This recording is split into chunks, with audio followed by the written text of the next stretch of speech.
Hey everyone, I'm Will Graves, head of studio at GlobalComix. I'm here with Mike Coast, senior editor and longtime friend from AWA Studios. Mike, thanks for hopping on the podcast. Yeah, Will, thanks for having me. As you said, we have known each other for almost 13 years, something like that. I can't believe it's been that long. It seems like it doubles every time I think about it. Yeah, it's crazy that we're both still in our mid-20s and we've known each other that long somehow. Yep. Not middle-aged at all. No. Grays. Yeah, so I mean, like I said, thanks for joining me, and it's so great to have friends in this weird comic book space that we work in, that we've been able to touch base continuously over the years. We work together at multiple companies now, and we're still able to collaborate in some ways together. So it's just so awesome to see other people grow in comics, and it's exciting to see what you've been up to recently too. Yeah, thank you. You left out one important piece though, is we're former movie trivia champions at Syndicate. I mean, Mike's being humble, but Mike is probably the most savant of the savants of movie trivia. If I remember, it was one of the final questions where it's whoever got the closest gets the points, guessing the number of jelly beans in a giant jar. It was one of those, yeah. Good times before you had kids. So we can't do trivia anymore, but alas. It's a long way to Syndicate from the suburbs, yeah, unfortunately, yeah. on a work night, no less. You've been at AWA Studios now for what, 6 years? I think 8 years, because... 8 years? Yeah, we had a run-up period before we actually launched and published everything. Yeah, and I was on that team shortly after that period for a while, and we collaborated on a lot of books, getting those out the door, publishing, and keeping on schedule with the printers and Diamond and all that jazz. So it was a fun team to be on. I know that firsthand. Recently, you've had the opportunity to write your own one-shot graphic novel called Pickup. You want to take a moment just to tell us a little bit about Pickup and sort of where that originated from? Yeah, Pickup is a neo-noir thriller set in South Florida that centers on an influencer who, in the course of recording one of his videos, accidentally records evidence of a crime and slowly comes to realize what happened and decides to investigate himself. And before you know it, like any good noir story, he's in over his head. Good. I just thought this story really just fit the time we're living in so well. Whether, you're into the streamer culture or just the voyeuristic culture that we all live in this influencer world. And the protagonist is a character you kind of love to hate too. And we see a lot of those characters pop up in real life. I just want to note that for potential readers out there. Yeah, it's a stretch to even call him an anti-hero, I suppose. But I think what I was going for is that by the time the story's over, you almost can't help but like him. You really do want to see him get out of this fix that he's found himself in. I think it would be very easy to make him despicable and kind of wallow in his getting his comeuppance at the end. But I thought it was more fun to kind of play with. There's things you like about him. There's things where he's not as despicable as he could be, but also is a bit of a grifter and a kind of a low-level con man in some ways, and just having fun with the sort of good and bad of this character. Yeah. Excellent. And this isn't the first story you've written for AWA Studios, is that correct? Yeah, I've done a couple. I did a short we had a series called ETER that was, kind of an emergency room in outer space that had a bunch of fun stories by a bunch of fun writers and artists. And I was lucky enough to do one of those, illustrated by Mark Teixeira. And a few years later, I wrote the script for a book called Gaia that's part of our Protopias collection that comes out in late May, the collected trade paperback edition, for anyone looking to pick that up. I wrote that. Catherine Murdoch was one of the people spearheading the project as a whole. Had a good story, had a good idea for a book, and I was, again, lucky enough to write the script, and Karan Grant just delivered such a unique-looking book, such an incredible piece of artistry. He's so good. Yeah. He's so good. Yeah.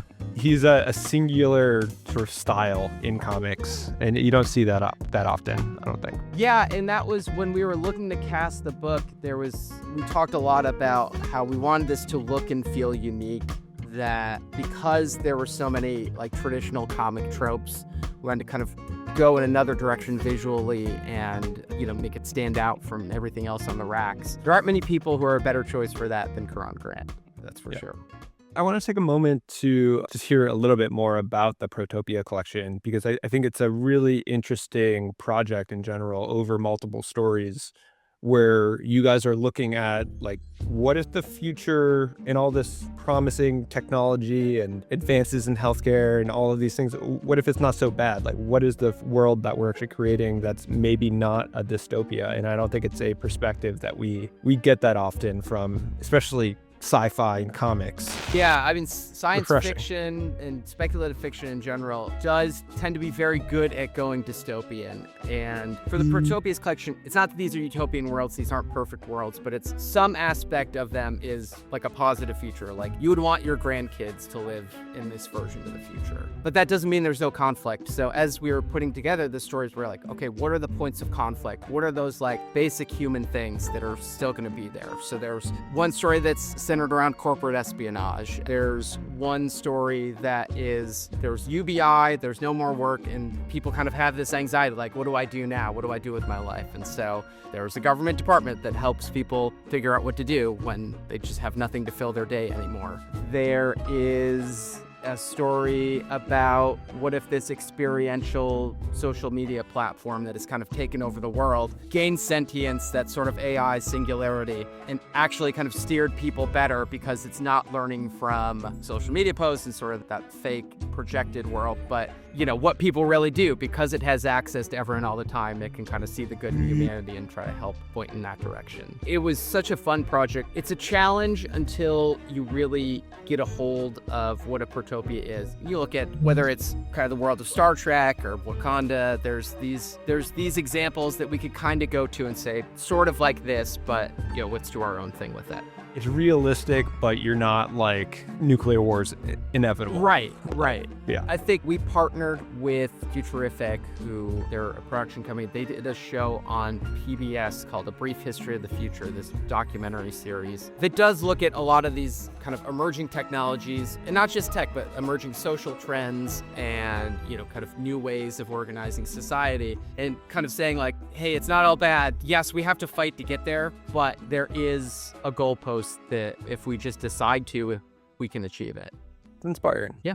You've been at AWA for 8 years, and now you sort of sit on both the editorial and writer side now. And I was wondering what editorial chops you've taken over to your writing side of work, and how do you think that gives you an advantage in the writing space, since you do have all of this editorial perspective to bring to the table? Yeah, for some of it, it's just having a front row seat to some of the best writers and artists in the industry, like being able to see how they work, how these top level artists can interpret a script and bring their own flavor to it. That learning how to cast a book, I think, is very valuable. And, when you have people like Garth Ennis, J. Michael Straczynski, I mean, you name it, handing in scripts, but being able to read those for years in advance really helps. And then just working with Axel Alonso, he's, in my opinion, the best editor to ever work in comics, and, learning the value of an outline from him and just kind of being able to break down a story almost like page by page before you actually start writing makes it so much easier to kind of organize your thoughts and pace, and just be able to pace really well, to know where the page turns are going to be, just all that kind of innate stuff that comes with experience. I do think it is important, though, to separate the two and not try to be an editor while you're writing. There's time for that later. There's time to edit your work later. For that first draft, that first version of something, I do think it is important to kind of free your mind of it and not worry about what anyone else is going to say when they see it, to just get it down on paper, I guess the purest form of it. And then to kind of, put the editor hat back on and look at everything and tweak and perfect. When you're being approached with projects, and maybe even thinking of original projects as an internal team, what are some of the boxes you try to tick as far as being able to confidently greenlight a new project? I mean, it sounds cliche, but this story is the central thing. It's, if we as editors are connecting with a concept, that is an almost non-negotiable first step. You really have to connect with the core of the story. And then from there, you kind of add on the pieces and you can refine things and sand off the rough edges. But, what attracts me to a project is just that core story, just feeling, hearing about it, being like, I have to see this. I am hearing about your book and I want to go buy it right now before it's even made. along those lines, like if any project came across your desk next week, what would you want it to be? Like, what is your sort of like white whale comic project, whether format or length, or like what is the big picture project that you'd want to do someday? And I'm sure you'll achieve this, so it's not even... Yeah, I don't know. There's no one thing, because you just want the new exciting thing, I guess. Like, if I can think of it as an editor, like if I could just sit here and think about it and it's been a long time and it hasn't happened, like there's probably a reason it hasn't, because like you said, like sometimes you do have these original ideas that, maybe you workshop in-house first and then, pair with a writer and go forward. Usually it's a writer bringing ideas, or a writer and an artist team. Like, I want the new thing. Like, I want the thing that just makes me sit up and take interest, that maybe I haven't really seen before, whether it's a genre mashup with this core central character that I wouldn't have dreamed would have been in that genre mashup, or just like a killer story that, like, I'm jealous that I hadn't thought of it before. I get that immediate, like, oh, I wish I'd come up with that. Like those, that's like what I wish to see when I get a pitch. Do you want to go back to Pickup for a moment? Let's do it. I want to talk about Pickup more because I want to get more, because it's brand new, and I want to get more people aware of the story. When you're thinking about this story, like, who are you thinking about as far as the direct audience, and who are you thinking about as far as like who these characters are? Mm-hmm. Two very different questions, but kind of related. Yeah, I think the audience is people who like thrillers, who like suspense. There's not really a word for it in comics, but sort of cinematic. Like, cinematic's a funny word when you apply it to comics, because it can either mean this looks like the storyboards for a movie, or in Pickup's case, this is everything that the medium can do well. Like, the artist just took this script and maximized it for comics. If you just read the script, so much of it is a guy sitting at his computer, recording a video, or editing a video, or watching a video again, or investigating on the internet. It sounds so static and dull. But when you pick up the comic and read it, or you scroll through on GlobalComix, you see this brilliance that the art team brought to it, that Felipe Cunha and Sabine Rich brought to it.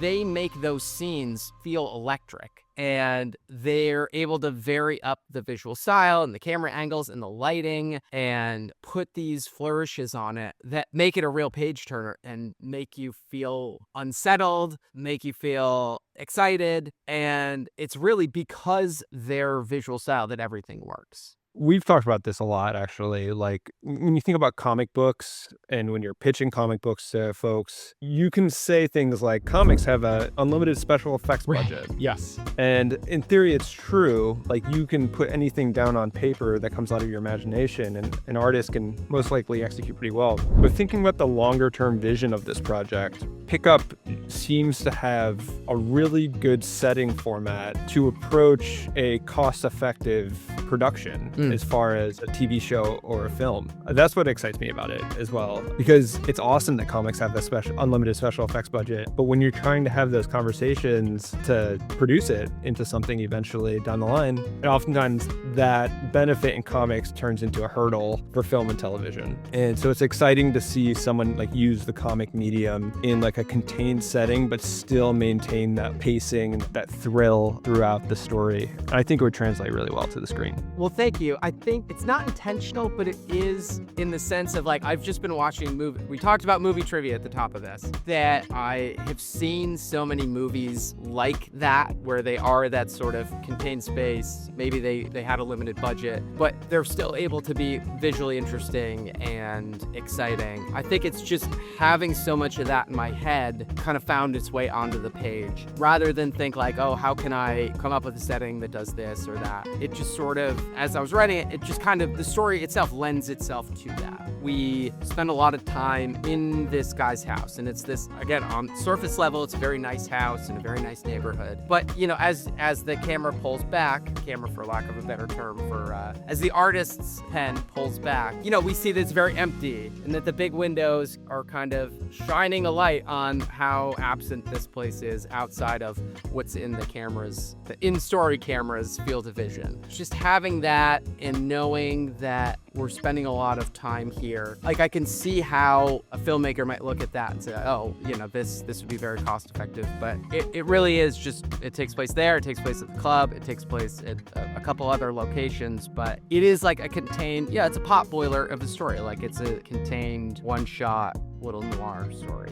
But a lot of those noirs had to be cost effective, and so they took place in one location or two locations. So it does it goes back to just having that stuff in my head. It certainly found its way in there. Before we wrap up here in a little bit, I want to ask, are there any upcoming projects you're excited about that you are allowed to share? And anything else that's like on the horizon for you? Yeah, I mean, AWA just has a lot of big stuff coming out this year. We've got the Protopias collection coming at the end of May. We've got the second volume of our Ultimate Oz Universe book that, again, just looks so visually stunning. I mean, Mike Deodato, Sorcina, they bring it, man. They look at that material and they just look at it like it's a playground and just really brought it. We've got Marshawn Lynch Beast Mode project that coming later this year. That is super duper fun. And I've seen like articles. I don't know how much we've shared or how much will be shared by the time this comes out, but look out for more details on that as the year goes on. And a few more rapid fire questions. Yeah. I'm going to throw at you. Yep. Marvel or DC? Can I pass on any of them? Is that allowed? Sure. All right. Can't make you do anything, Mike. That's a tough one. Are you going to pass on that one? I'm going to pass on that. Yeah, I'm officially going to pass on that one. Yeah. I will say DC's been doing really well lately, especially this year. Marvel has been my favorite in the past. I think it depends on the year. Yeah. As a kid, I was probably more Marvel. Yeah. So. Same. I was a Spider-Man kid. Yeah. For sure. Yeah. Especially with the Absolute line. I'm like, that's pretty badass. What's your favorite crime or thriller movie or comic?